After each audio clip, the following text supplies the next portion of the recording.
Be sure to read and follow the safety guidelines to protect your computer from potential damage and ensure your personal safety.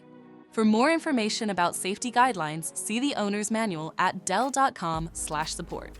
Before you begin, turn off the computer and disconnect all the attached peripherals. To remove the graphics card, loosen the screw and unlatch the left side cover. Slide the cover off the system to remove it. Identify the graphics card and remove the 3 latches.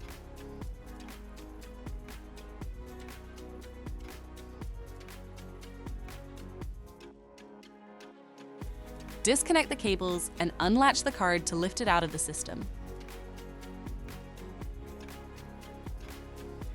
To reinstall the graphics card, place it back in the system and relatch it. Reconnect the cables and install the 3 latches.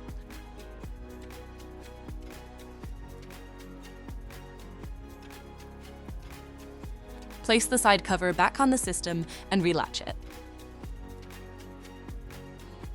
Tighten the screw to secure it. For more information about your Dell system, visit dell.com/support.